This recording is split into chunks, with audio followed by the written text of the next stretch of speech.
para pensar, refletir, estudar, enfim, a mensagem de Jesus. Nessa casa tão acolhedora de Fabiano de Cristo, onde a espiritualidade amiga está sempre a nos esperar, de braços abertos para nos auxiliar, nos incluir e nos fazer melhorar a nossa caminhada evolutiva.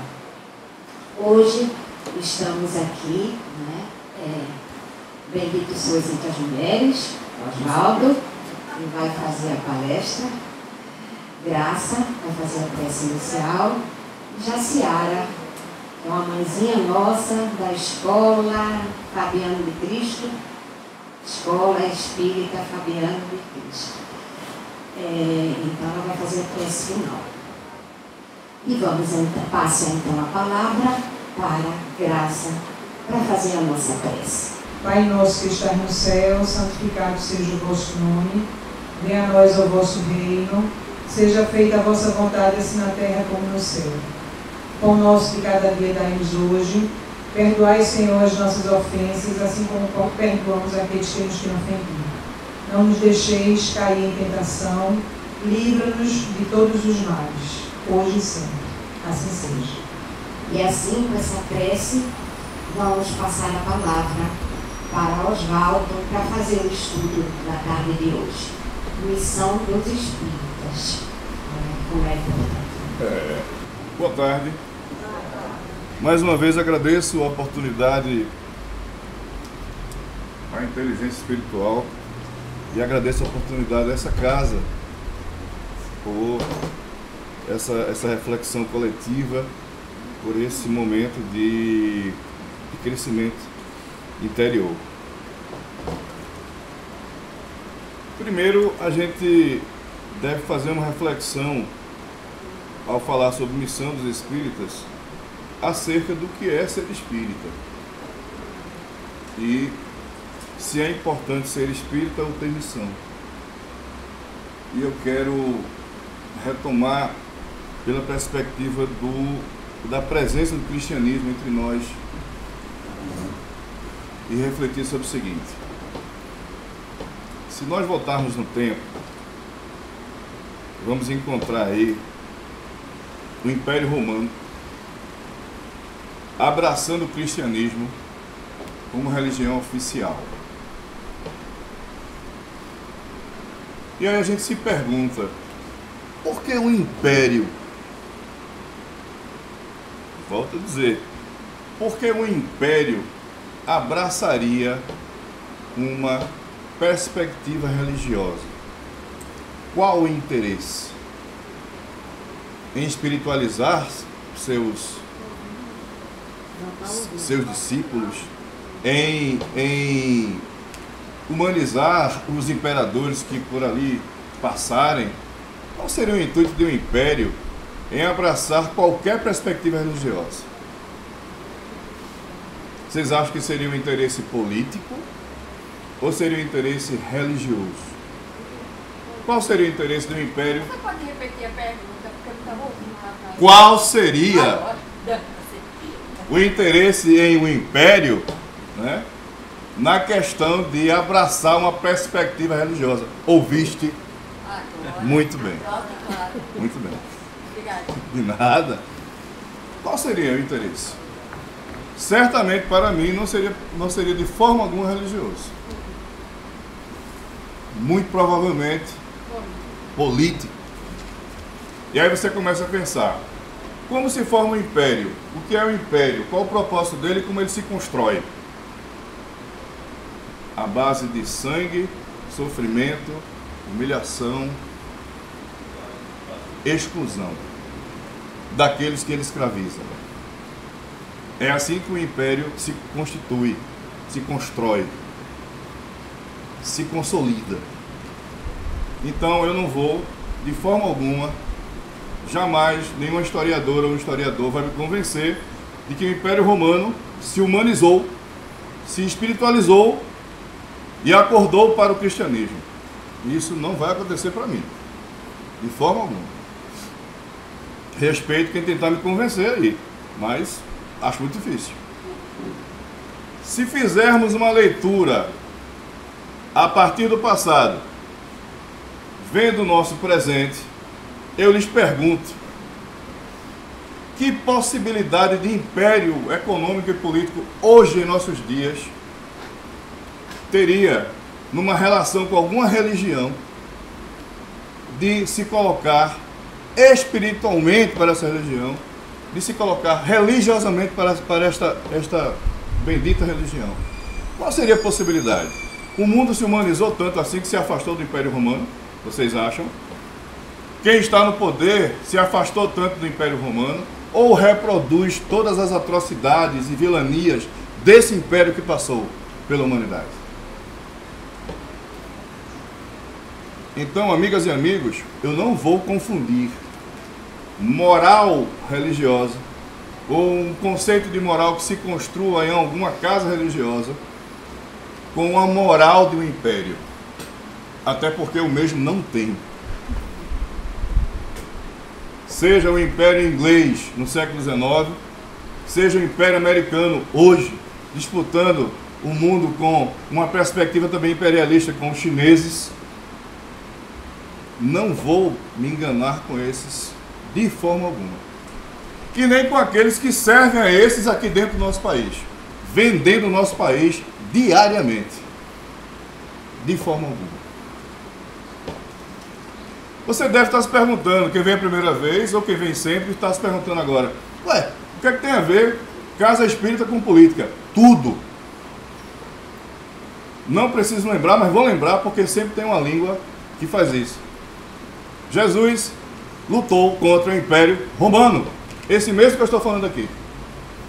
O mesmo império que matou milhões de cristãos, o mesmo império que se reproduziu em cima de outros impérios e matou milhões de cristãos, no final de sua história, abraçou o cristianismo como religião. Foi o mesmo império que matou Jesus. Este homem, entre outros e outras mulheres, que lutaram contra o Império Romano. Então, a presença espírita, para mim, qualquer reflexão que se faça sobre missão espírita, ela vai perpassar o perímetro da política, sim. E explico por quê. Nossa missão, ela passa principalmente pelo processo de humanização. O que é humanizar? Se nós entendemos no Espiritismo que a nossa presença aqui, ela é espiritual, numa narrativa humana,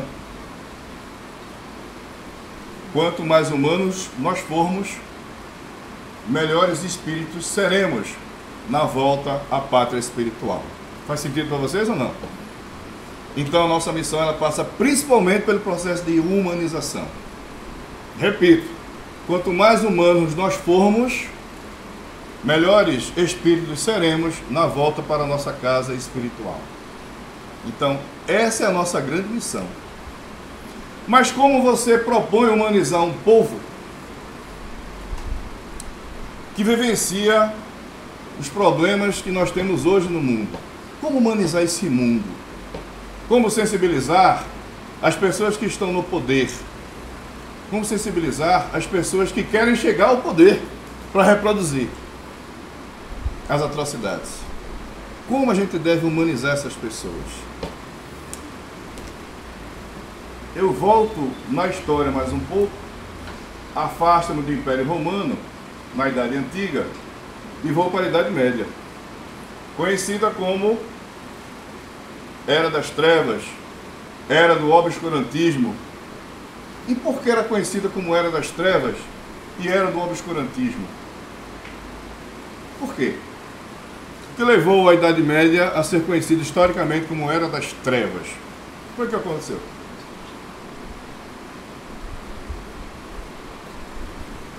Não se lembram?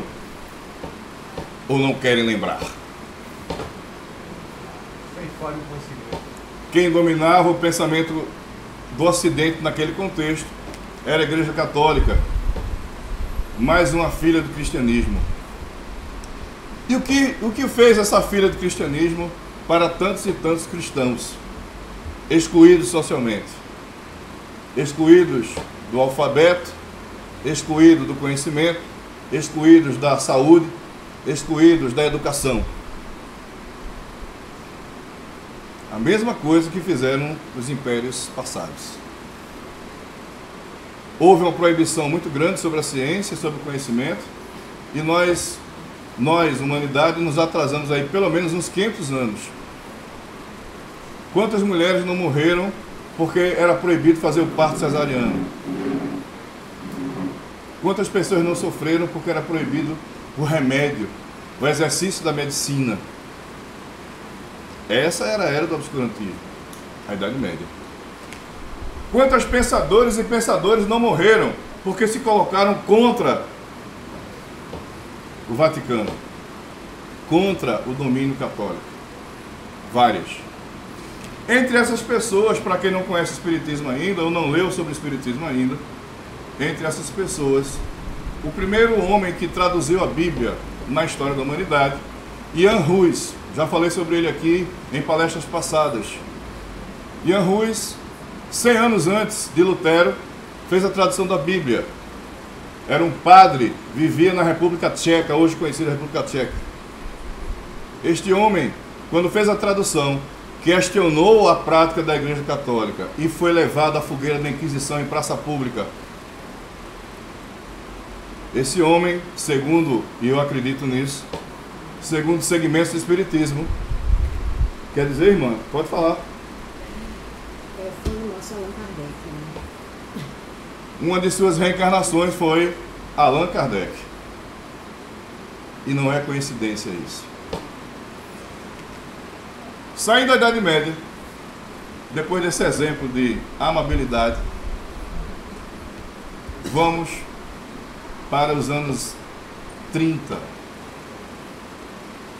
Entre 30 e 45, as religiões ditas cristãs ficaram caladas diante do holocausto trazido pelo nazismo.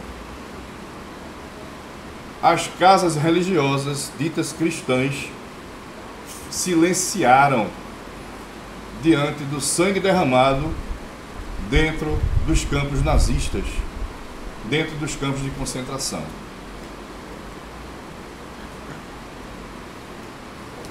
Eu não poderia jamais pensar numa missão espírita perpassando o perímetro dos impérios, dos governos nacionalistas, racistas, do poder. Jamais. Nenhuma missão nossa pode perpassar o perímetro do poder. Jamais. Esse poder que corrompe, esse poder que nos aprisiona em questões viciosas e em questões materiais que não nos levarão nunca ao crescimento espiritual. Alguém pode estar duvidando disso. Eu vou ler o texto do Evangelho segundo o Espiritismo. Está aqui. Missão dos Espíritas.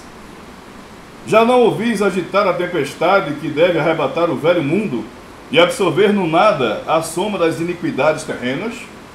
Ah, bendizei o Senhor, vós que pusestes vossa fé em sua soberana justiça e que novos apóstolos de crença revelada pelas vozes proféticas superiores e despregar um novo dogma da reencarnação e da elevação dos espíritos, segundo tenham bem ou mal cumprido suas missões e suportado suas provas terrenas. Não mais tremais, as línguas de fogo estão sobre vossas cabeças. Ó verdadeiros adeptos do Espiritismo, sois os eleitos de Deus, ide e pregai a palavra divina. É chegada a hora em que deveis sacrificar vossos hábitos, vossos trabalhos e vossas ocupações fúteis à divulgação dessa palavra. Ide e pregai, os espíritos do alto estão convosco. Certamente falareis a pessoas que não irão querer escutar a voz de Deus, porque essa voz incessantemente os chama à abnegação. Pregareis o desinteresse aos avaros, a abstinência ao devasso, a mansuetude aos tiranos domésticos e aos déspotas. Palavras perdidas, eu sei, mas que importa?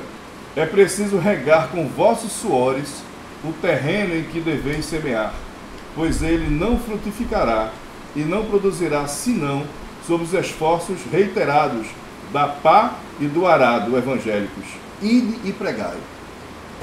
Está aqui.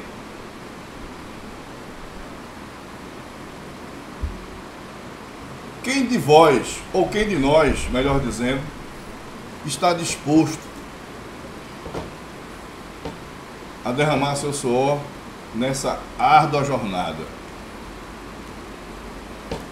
Quem de nós tem coragem de, no seu local de trabalho, enfrentar os absurdos, as arrogâncias das chefias, as arrogâncias dos diretores e diretoras, as injustiças, os assédios morais que existem nas empresas públicas e privadas? Quem de nós vai de encontro a isso no dia a dia do seu trabalho?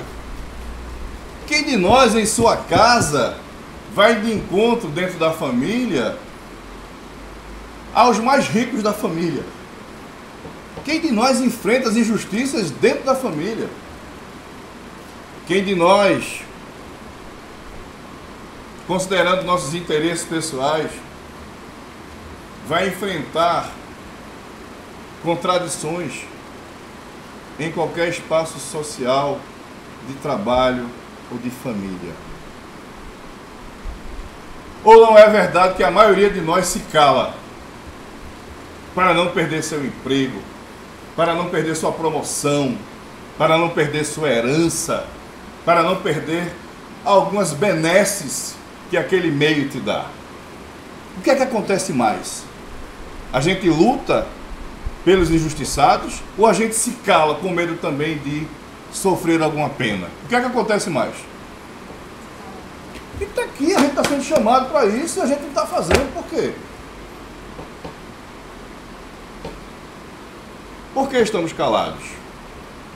Não, mas na minha família não tem justiça não. Ô irmão, ô irmã, eu te chamo de irmão ou de irmã porque não é a tua família de sangue só. Somos irmãos e irmãs. E quantos irmãos e irmãs não estão lá fora agora, com fome, com frio, sem cobertor, sem comida, sem perspectiva de vida? Restando apenas a eles os altos dos prédios e as pontes. Vocês sabem para quê?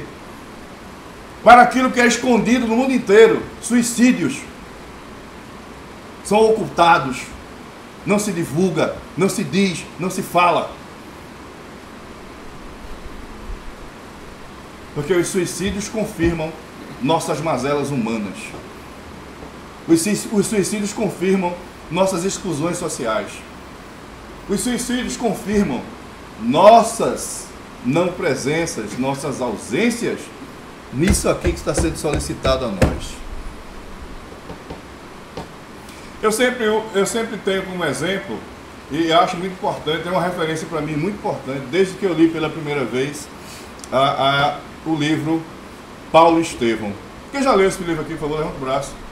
Uma pessoa, 2, 3, 4, 5, que bom, 6. Espíritas, amai-vos e instruí-vos. A gente ama pouco porque não sabe amar e lê pouco, viu?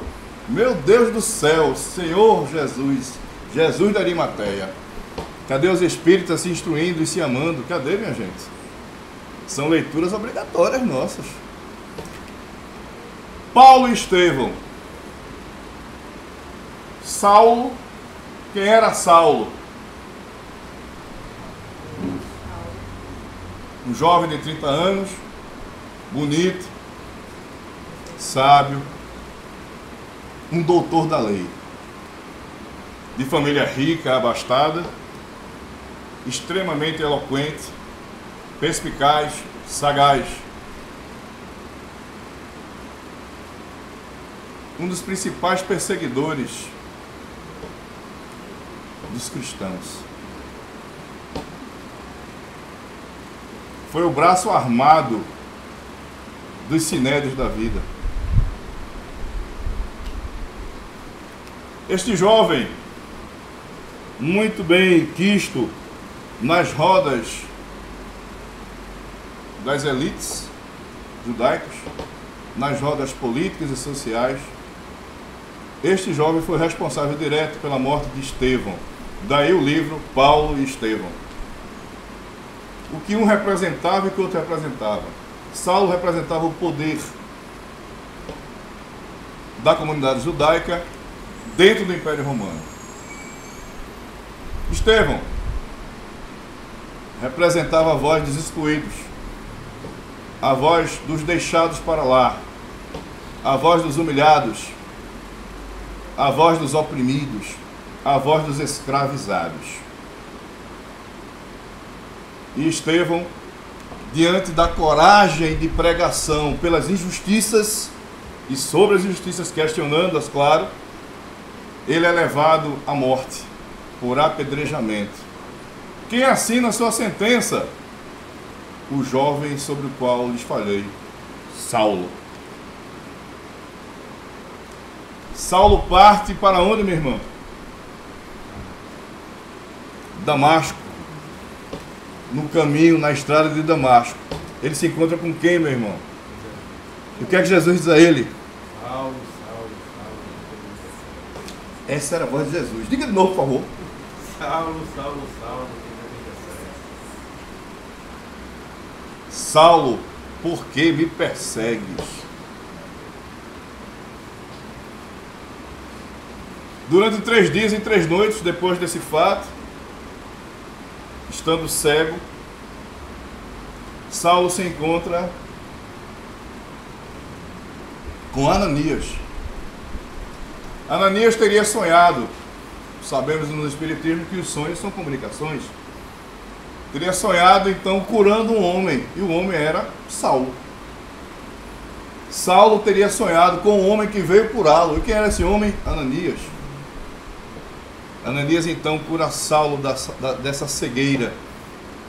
E é claro que não é só uma cegueira física, mas é uma cegueira também metafórica, filosófica. Porque quando Saulo acorda, ele não acorda mais Saulo, o arrogante, o poderoso, o doutor da lei, o jovem brilhante. Ele acorda Paulo. E aí começa toda uma história. Eu sempre digo, eu não tenho como provar isso, né? Mas eu sempre digo que eu acho que é um dos poucos exemplos que a gente tem na narrativa humana em que um espírito ele saudou sua vida e sua existência numa mesma vida. Porque não existe coincidência entre Saulo e Paulo. Nenhuma. São 2 pessoas totalmente diferentes. Talvez a única coisa que reste e que possa uni-los seja a persistência, a perseverança em fazer algo em que acredita.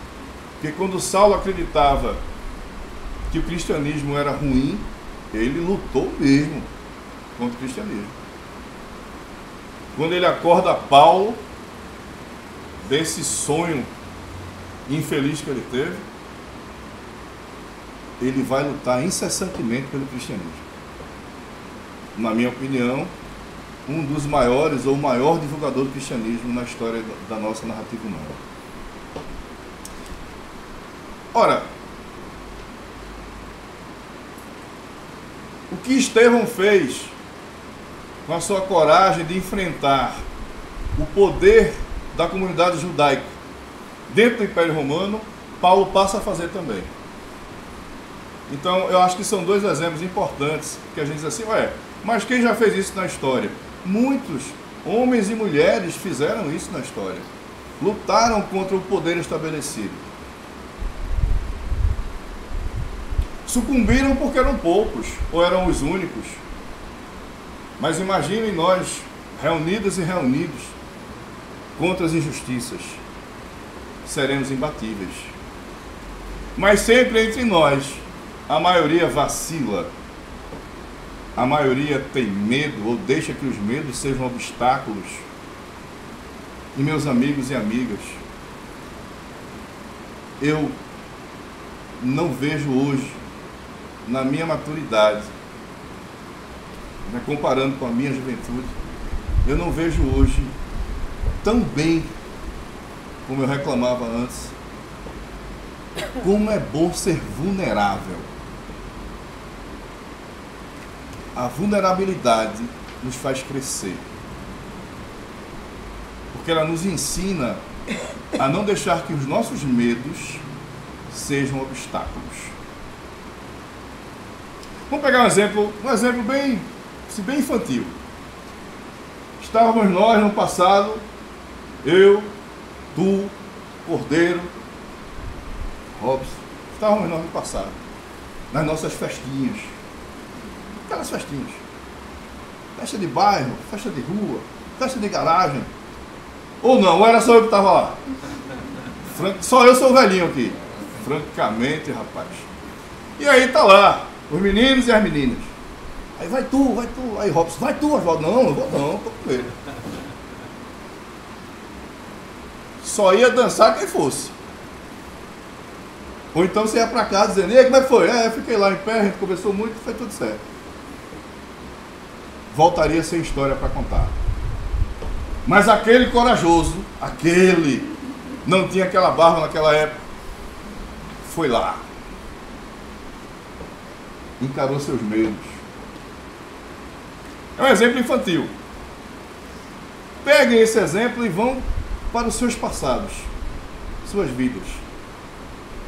Quando vocês tiveram medo, perderam. Quando deixaram o medo ser obstáculo, perderam. Não tiveram histórias para contar. Mas quando vocês superaram os medos, ganharam. Não estou falando de ganhos materiais. Estou falando de crescimento, de experiência, de maturidade. Então, amigas e amigos, não tenham medo de ser vulneráveis a nada. Até porque é uma das nossas únicas verdades, é a vulnerabilidade. Somos vulneráveis. Não sabemos quando morreremos. Não sabemos de que morreremos. Não sabemos o que vai nos acontecer na esquina. Não sabemos. Não temos previsão sobre isso. Não temos poder sobre isso.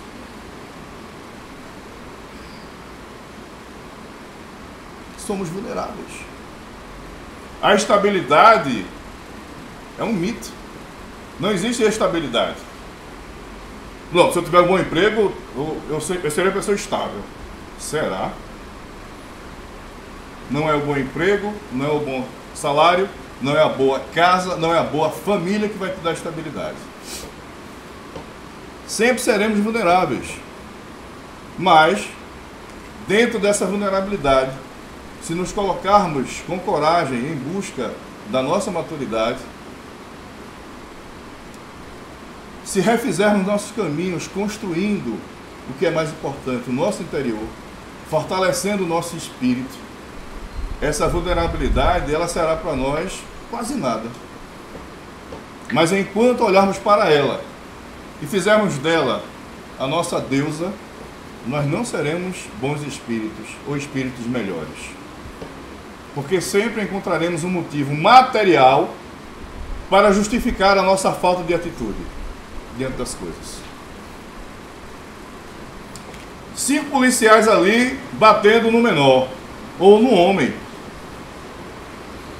E a gente não sabe por quê. Não vá lá não. Não vá lá não, que a gente não sabe o que aconteceu. Porque 5 homens armados, grandes, batendo num homem só. O que aconteceu? Ah, certamente ele fez alguma coisa de errado. Opa, já jogou o cara.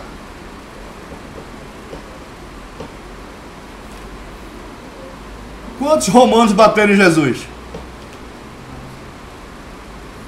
Não, certamente ele fez algo de errado, é isso? Quantas mãos jogaram pedra em Estevão? Certamente ele fez algo de errado, é isso? É muito cômodo a gente olhar para quem está sendo abatido e dizer ele fez algo de errado. É muito cômodo para nós. Mas ninguém tem coragem de chegar lá e dizer, ô policial, por favor, para aí, o que foi que houve? Aí, se eu for lá, eu vou apanhar também. Oxe, você usou o argumento que eu estou falando aqui. usou a sua vulnerabilidade, usou o seu medo como escudo. Como escudo para quê? Para aquilo que você tinha que fazer e não fez. Quantas missionárias e missionários não morreram nesse país protegendo injustiçados? Muitos. Alguém está dizendo aí, vai lá também. É isso, é disso que eu estou falando. Enquanto tem um que está olhando e vai dizer, vai lá também, a gente sempre vai ter injustiçado no mundo. Então, nossas missões, elas passam necessariamente contra as injustiças. Querem um mundo mais humano, então vamos lutar contra as injustiças, não tem outra forma. Não é dando sopão no centro da cidade que você vai voltar para casa, ou eu dei o sopão, foi tão bom, ai, como eu estou bem. Sim, e amanhã? O cara do sopão está com fome de novo, e agora?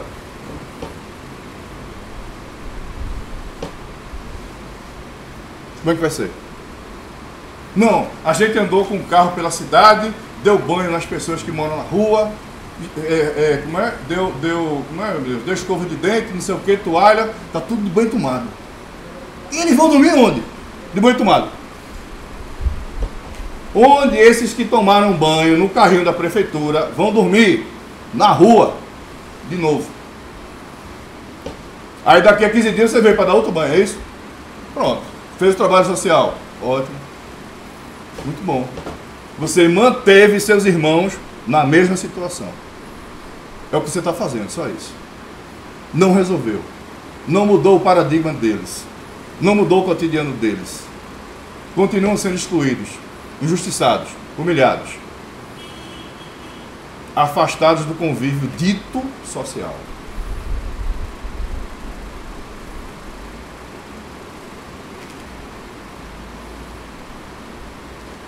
Se acharam que eu chegar aqui, encontrar uma criatura angelical como essa, com uma vozinha angelical, dizendo que nossa missão é orar pelas pessoas, estão muito enganados.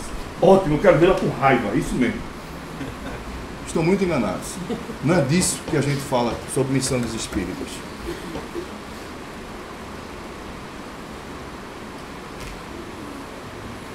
Quem aqui faz trabalho social? Levanta o braço. Quem aqui faz trabalho social? 2 braços levantados. 3, 4, 5. Essas pessoas são maioria ou são minoria aqui? Minoria. É disso que eu estou falando. Não precisa ler o Evangelho segundo o Espiritismo para saber qual é a minha missão espírita. Não precisa não. Vá para a rua. Tem um bocado de missão para você fazer. Muito, não falta não. É só você escolher um segmento excluído. Escolha. E vá trabalhar. E vá fazer sua parte. É só isso. Oswaldo, como se faz essa humanização? É como algumas igrejas fazem. Junta o cara assim, olha, você está com o demônio, vem cá, dá um cacete do cara, pronto, saiu o demônio. Aí o cara todo mole, coitado, claro que o demônio vai sair, lógico. Ele não pode fazer mais nada. É assim? Não. Vamos lá. Algumas coisas que a gente pode fazer, que eu acho hoje uma das coisas centrais nesse processo de humanização. Quer ver? E aí, veja, você começa em você mesmo. Tá certo? Vamos lá. Eu lembrei aqui das festinhas. Só quem se dava bem era o barbudão lá. O bonitão lá que se dava bem. A gente se dava mal. Né, Robson? A gente feio. Ninguém queria dançar com a gente. Só ele mesmo. Voltem para coisas do dia a dia, coisas de vocês. Vão para o seu passado.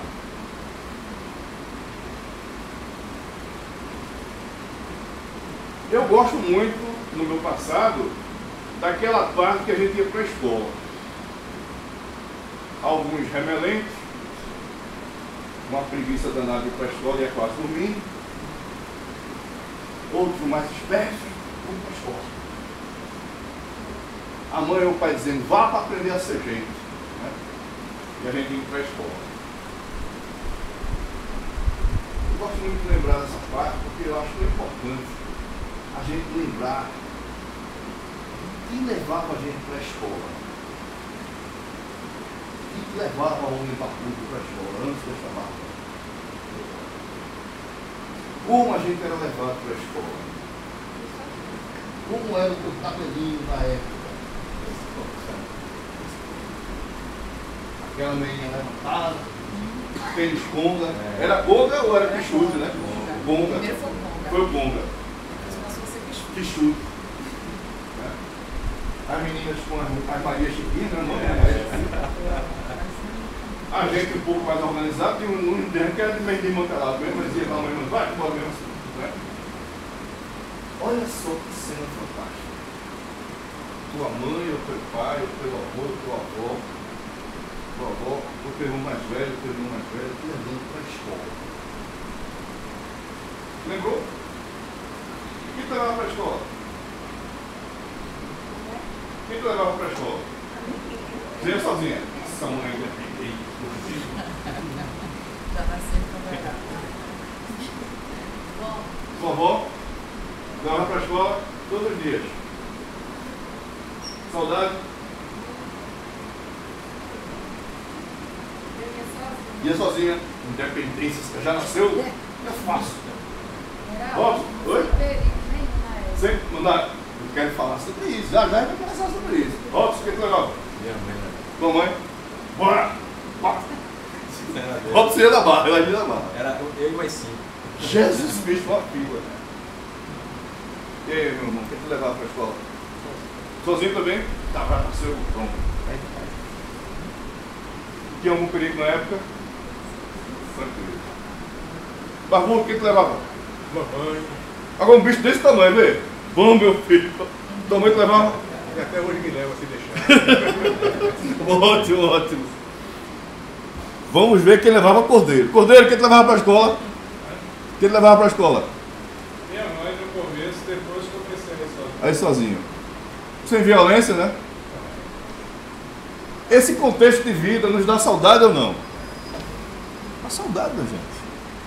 Aí você pensa, ué, por que nossos filhos ou netos não podem hoje para a escola sozinhos?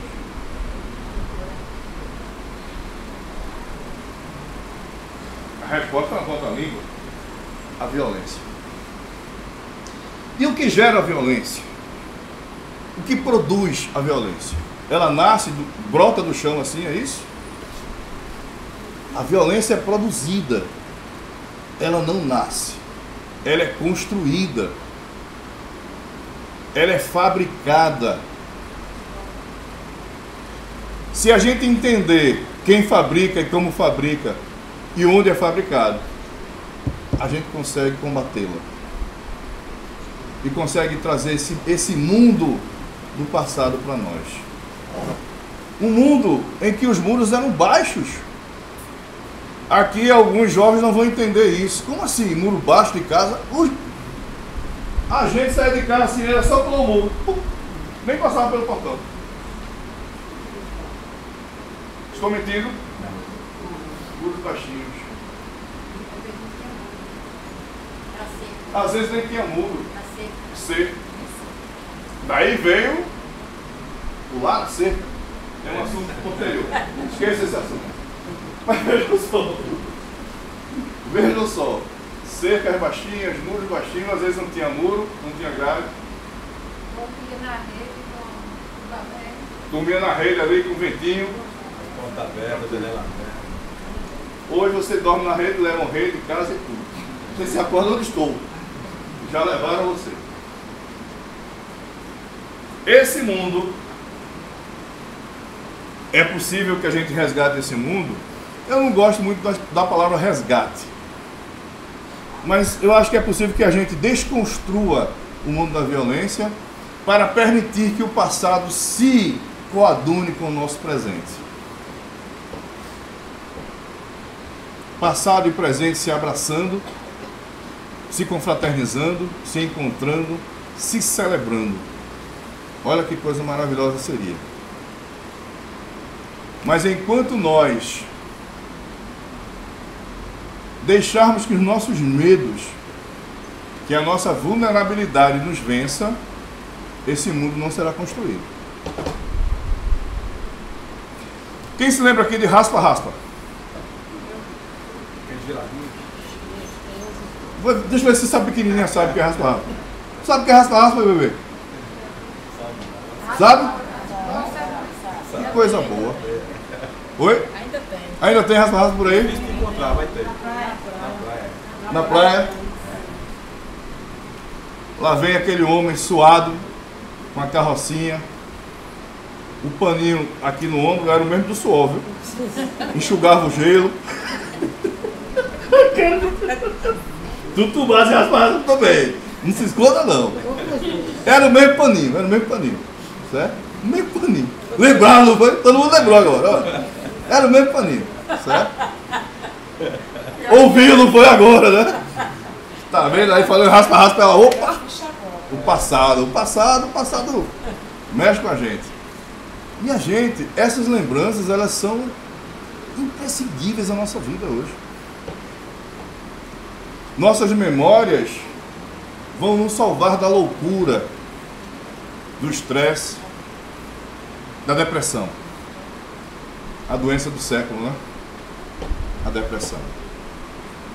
Por que tão depressivas? Por que tão depressivos? Depressão tem tudo a ver com opressão. As máquinas opressoras estão aí. Por isso tão depressivas e tão depressivos. Se reconstruirmos, se dialogarmos o passado com o presente, a gente vai fazer um mundo melhor. E é aí que entra a gente na nossa missão de humanização. A memória é uma forma de fazer isso. Cabe a nós, nas nossas casas, a gente não deixar, por exemplo, e isso é muito importante, vou dar um exemplo concreto.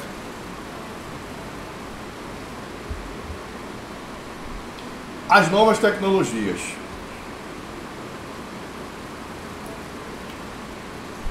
Hoje você tem um garoto de 3, 4, 5 anos, uma criança nessa idade, ela sabe mexer em tablet, celular, computador, tudo. Mas eu vou dar o real motivo porque ela sabe. O motivo principal. O bem-estar dos pais. Eu não quero ter que falar com esse menino, ter que andar atrás dele. Dá um tablet para ele, pronto. Estou mentindo. Bota um tablet na mão do menino e fica ali, ó, pronto. Ele não vê ninguém, não ouve ninguém, não vê o mundo que existe à volta dele, tá? Você resolve o seu problema, que é não ter que se preocupar com ele, e ele está quieto, está tudo bem, tudo certo.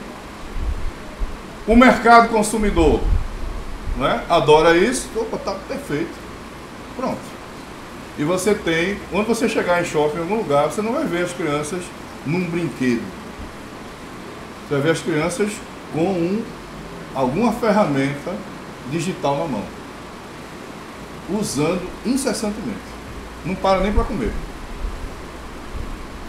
Agora, se nossas escolas tivessem, na sua perspectiva pedagógica, a brincadeira, se nossas escolas não se colocassem para o mercado, olha, a minha escola tem quadro digital, eu acho que é esse o nome, né? Quadro digital não. Nossa escola tem quadro digital. Aí se a escola tem quadro digital, você pode cobrar uma mensalidade mais cara. Eita, aí o pai vai matricular, tem quadro digital lá, ótimo. Vale a mensalidade. O consumo, mais uma vez. Então as novas tecnologias servindo unicamente ao consumo e não servindo à educação ou ao bem-estar da gente. Quadro digital, não sei o que e tal, certo, perfeito. Aí sala com ar-condicionado, bem organizada, estofamento bom, ótimo, certo. E o humano está onde? Onde está a humanidade? Onde estão os jardins? Os parques das escolas? Nas escolas do passado você tinha ainda parques. Você tinha areia, tinha árvores, tinha até bicho. As novas escolas, elas são concreto, cimento, parede, quadro digital. Acabou-se. Onde está o humano? A humanização está onde? A relação com a natureza está onde? Quem faz pela primeira vez no mundo chamado moderno a escola em que ensina a relação entre homem e natureza é um pensador chamado Pestalozzi. Um dos pensadores, inclusive, da nossa seara espírita, Pestalozzi. Extremamente importante para nós. Um dos grandes pensadores da Revolução Francesa, inclusive. Foi na escola de Pestalozzi que estudou o menino Rivail. O menino que na sua fase adulta e madura se torna Allan Kardec. Outra não coincidência também. Então, quero crer que não exista missão maior nossa que não seja a humanização. Ah, você quer dizer então humanização seria o sinônimo de evangelização? Você pode até pensar nisso. Eu penso que a humanização é muito maior que isso. A evangelização está dentro do processo de humanização. Mas a humanização em larga escala. A humanização, volto a dizer, no seu local de trabalho, na sua família, a humanização é a luta contra as injustiças. Tudo que for injustiça é desumanizante. Se nós temos a missão da humanização, então a gente tem que lutar contra as injustiças. Se temos que lutar contra as injustiças, então a nossa ação ela será política. Ela não será de ficar rezando para o outro ser uma pessoa melhor. Não será. E isso fará parte também. Mas é a gente se organizar contra as injustiças e resolvê-las. E não mantê-las com sopões e lençóis.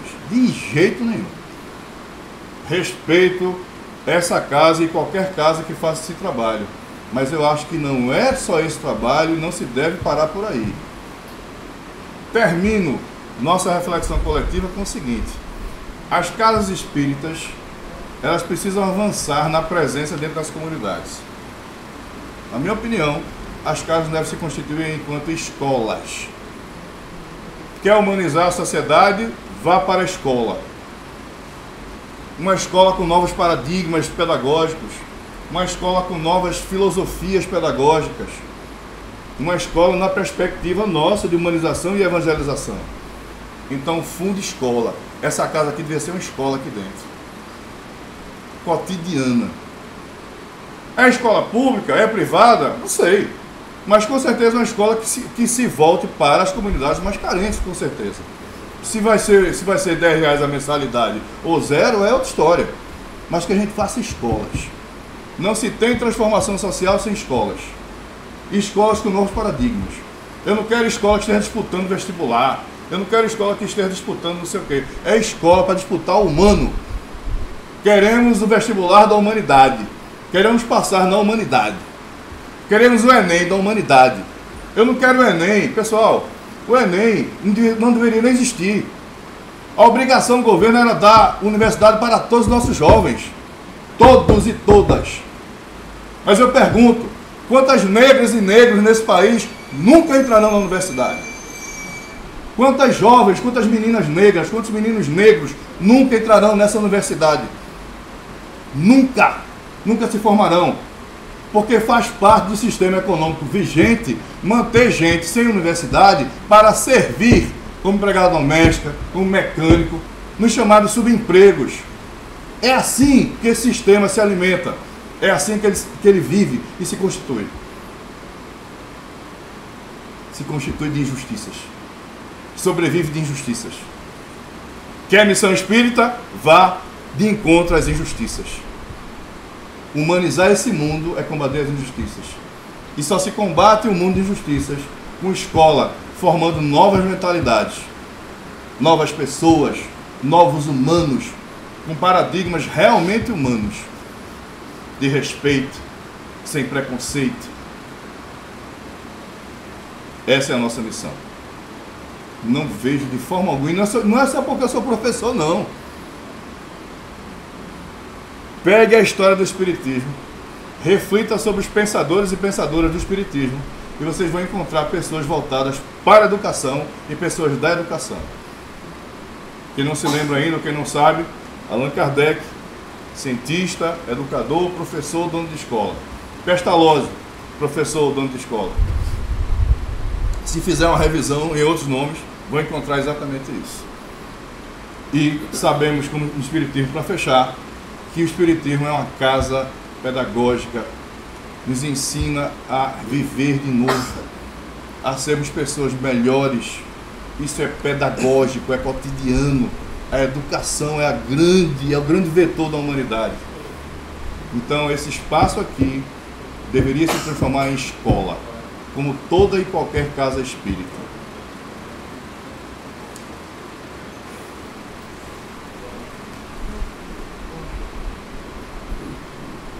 Para minha presidente de mesa não me bater novamente. Termino minha reflexão com o seguinte texto. Raspa, raspa. Moça, por favor, traga minha infância, o meu de groselha e tangerina, sem o gelo da atual errância e o de morango e coco da menina.